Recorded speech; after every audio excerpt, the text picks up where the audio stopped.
السلام عليكم خاوتي، ان شاء الله تكونوا لاباس بخير. راكم ملاح الحمد لله. اليوم عاود جيتكم فيديو جديد بعد غياب طويل. صراحة كنت نخمم نعتزل اليوتيوب ابري عاود درت في رايي. المهم يا خاوتي، غير كيما صادفني خبر صادم من العالم كاع ما كانش يستنى فيه. قال لك مالي حبست الصادرات تاعها للجزائر. يا خاوتي من نيتهم هادو يسمى راح تخلص علينا بالمجاعة هكذا ولا كيفاش؟ استغفر الله، هذا واش كان خاصنا؟ مالي تقطع علينا الصادرات تاعها ولا لا ولا لا. المهم وبدون اطاله خاوتي، خلونا نشوفوا جماعه صداقه هادو واش راهم ناويين على الجزائر، وبلا ما تنساو ديروا جيم ابوني وخلينا نبداو الفيديو. يا خاوتي، كلش بدا نهار دوزيام جور تاع العيد في البرمي افريل. قال لك الجيش تاعنا طيح طائره بدون طيار تاع مالي اخترقت الحدود تاعنا لمسافه 2 كيلومتر. انا كيس الخبر هذا قلت واه امبوسيبل هادي تصرا، بالك هادي غير هذاك بواسون دافريل ولا حبوا زعما يحرشوا بينا في الاخبار ولا مي كي حوست لقيت بلي الحاله سيريو ما راهمش يتمسخروا. تمكنت وحدة تابعة للدفاع الجوي عن الإقليم بالناحية العسكرية السادسة ليلة الفتح أفريل في حدود منتصف الليل من رصد وإسقاط طائرة استطلاع بدون طيار مسلحة بالقرب من مدينة تنزواتين الحدودية بالناحية العسكرية السادسة. يا خوتي، قال لك الرئيس تاع مالي كان قاعد حكمو الفيد في عوض ما يخمم كيفاش يسقم بلادو، حكماتو الدوده واش راح دار؟ راح يخلط في الجزائر، زعما راح بعد طياره باش يقرعج بها علينا. يسماك شغل انت من نيتك ما لقيتش فيه من تخلط تخلط فينا حنايا. والله غير راني حاب نفهم واش كان يدور في راسو في هذيك الدقيقه. بيزار. وعلى حساب الحكايه قال لك هذيك الطياره غير دخلت للحدود الجيش تاعنا عطاها الحس سور بلاص. يا جماعه صداقه ما عجبهمش الحال. قال لك كيفاش هذه يطيحوا لنا الطياره تاعنا وحبوا يخلطوها زعما ويخرجوا باللي الجزائر هي اللي غلطه.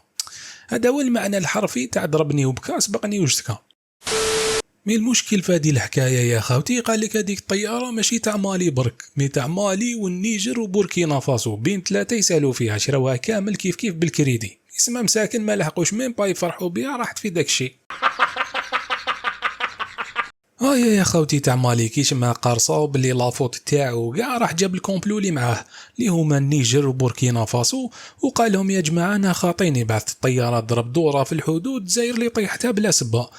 مالغري هما على بالهم به باللي يخرطوا كاع، بصح قال لك زعما في الاتحاد قوه والغلبه تغلب الشجاعه، وكاع نحصلوها في الجزائر ونديروا لهم الضغط هكذا باش يخافوا ويخلصونا في الطياره اللي يطيحوها. من جهه نضمنوا طياره جديده باطل وبلا ما نخلصوا الكريدي اللي علينا تاع الطياره الاولى. بصح ما على بالهمش باللي الجزائر خاطيه هذيك الدبلوماسيه والهضره بلا فايده، وكاع تغلط معانا تخلص سير بلاص ما كاش اللعب. كما قال تبون اللي سال يجي يخلص. راح الرئيس تاعنا غلق عليهم المجال الجوي، دار لهم رون بوان دوزيام كيما دار لواحد العباد بلا ما نقولوا اسمهم باش ما يزعفوش المراركه، اللي بالمناسبه نوجه لهم تحيه ونقول لهم راهي حكمتكم الكاميرا زعما واقفين في المظاهرات تاع مالي كونطرنا. بصح معليش يا خاوتي ما نلوموهمش، راهم يواسيو في الماليين باسكو مساكن راهم عايشين معاناه الرومبوان معانا من قبل، على بها جاو يصبروهم كيما يقول لك المثل ما يحسب الرومبوان غير اللي دار عليه. يا خوتي، وفي وسط قاعد البلبله والخلوطه اللي صرات، الحاجه اللي قاتلهم الرقدو في هذه الحكايه هذيك الضربه تاع فيردينو اللي حسبوه باللي راهو معاهم وباللي هو الجنرال حب يترشح باش يولي رئيس تاع مالي وراهو حب يخلطها الجنرال. الناس كاع كانوا يسناو في الحاله تتخلط في ارض الواقع، وحبيبنا فيردينو دار لهم الرعب غير من التيك توك حتى لحقوا وين راحوا هضروا عليه في الاخبار تاعهم. Trône malien par l'Algérie, un pays qui a bénéficié du soutien du Mali pour son accession à l'indépendance. Nous avons approché le président du parti pour l'intégration et la souveraineté, Boubacar Bokoum. Il est interrogé par Tchemoko Konaté. Soyez le bienvenu, mes frères, les Maliens. Je suis le nouveau président de Mali. Moi, je t'inquiète. Mon peuple malien, je te ouvre l'école, je te ouvre l'université, je te donne de manger bien, je te donne صرف.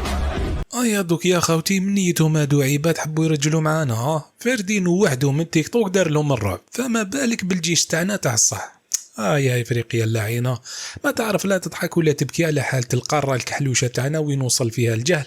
بصح انا تفهم بلي جماعه صداقه كاين جهات موراهم هما اللي يحبوا يطبعوا على راسهم باش يلحقوا وين يرجلوا مع الجزائر، ما قري على بالهم بلي معانا الراس يطير مي كاع هكذاك وداروا غلطه كيما هادي. مي بصح يا خاوتي هما مساكن مغلوب على امرهم. المهم يا خوتي هذه هي الحكايه باختصار وبلا ما نطول عليكم. لحقنا الله فين تاع لا فيديو، ان شاء الله تكون عجبتكم. ما تنساوش دعمونا بلي جيم والبارطاج هكذا وما تكبر لاشين شويه وتشجعوني باش نخدم اكثر ونطور في المحتوى ان شاء الله. ما لا تهلاو في روحكم خوتي ونتلاقاو في الفيديو الجاي ان شاء الله. تحيا الجزائر.